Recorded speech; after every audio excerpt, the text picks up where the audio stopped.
সবাই হাততালি দিয়ে কীর্তন হরে কৃষ্ণ কৃষ্ণ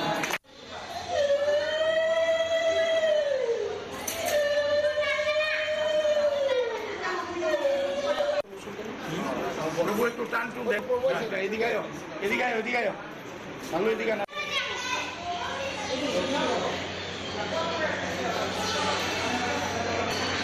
আরে এত কেন না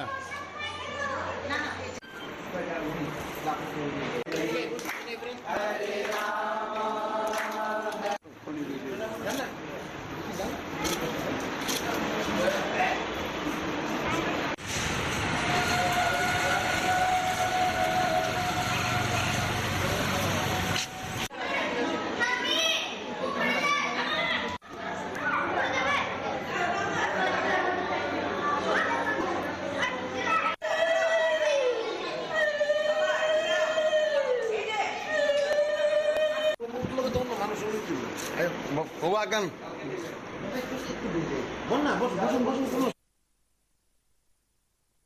गुरु वैष्णव भगवान की जय, वृंदावन बिहारी लाल की जय।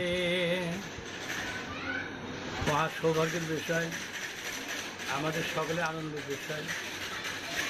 প্রত্যেক বছর প্রতি বছর শ্রাবণ মাসের শুক্লপক্ষের পবিত্র রূপিণী একাদশী তিথি থেকে পূর্ণিমা পর্যন্ত 5 দিন শ্রী শ্রী রাধা গোবিন্দের ঝুলনযাত্রা মহোৎসব অনুষ্ঠিত হয়ে আসছে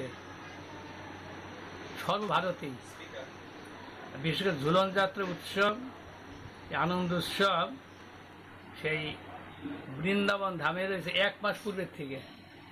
1 মাস পূর্বের থেকে ঝুলনযাত্রা, এটা গোস্বামী মন্দির রয়েছে, গোবিন্দ মন্দির, গোপীনাথ মন্দির, মদন মন্দির, শ্যামসুন্দর মন্দির, রাধারমণ মন্দির, গোস্বামীর মন্দির রয়েছে সর্বগোস্বামী। সেখানে 1 মাস পূর্বে থেকে এক মন্দিরে ঝুলার 5 দিন সপ্তাহ হয়, আরেক মন্দিরে শুরু হয়। এটা 1 মাস মধ্যে চলে এই ঝুলন যাত্রা, মানে দোলনা। কিন্তু ভগবানকে গোপালকে ঝুলে আনন্দ দিতে।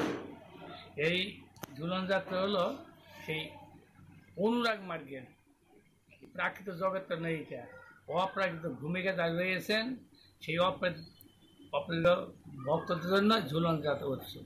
এর অন্তরে অন্তরে মিলিত হয়, অর্থাৎ ভক্ত ভাবে মিলিত। ভক্ত সেই ভক্তকে ভগবানের তো যার জীবনটা অর্পিত হবে, ভগবানের সমবেত জীবন। গোপীগণ, ব্রজের গোপীগণ তারা কৃষ্ণ ধরে কিছুই জানবে না। কৃষ্ণ তাদের দরকার, গোপাল দরকার, আর কিছু দরকার নেই। কিছু অপ্রয়োজন, একমাত্র প্রয়োজন কৃষ্ণ। কৃষ্ণ কৃষ্ণ প্রেম কি প্রয়োজন।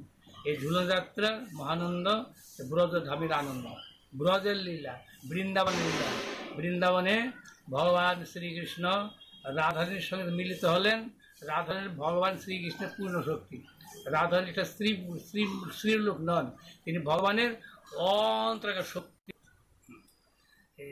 যখন এই প্রকার রাধার সঙ্গে ভগবান মিলিত হন শ্যামসুন্দর, তখন গোপীগণ, শতকোটি গোপী রয়েছে, তখন সখীগণ, ললিতা, বিশাখা, চম্পকলতা, ইন্দ্রলতা, সুদেবী, শুঙ্গবিদ্যা, এবারে অষ্টসখী, অষ্টমঞ্জুরি রয়েছে, রূপমঞ্জুরি, রসমঞ্জুরি, বিলাস মঞ্জুরি, এই প্রকার মঞ্জুরিগণ, সখীগণ মিলিত হয়ে সেই রাধা গোবিন্দকে কুঞ্জে নিয়ে যান। কুঞ্জে নিয়ে যেয়ে সে বন ফুলের দ্বারা, লতার মনোরম পুষ্পের দ্বারা, সেই দ্বারা এবং সুসজ্জিত করে সাজিয়ে দোলনা করেন, আনন্দ করেন।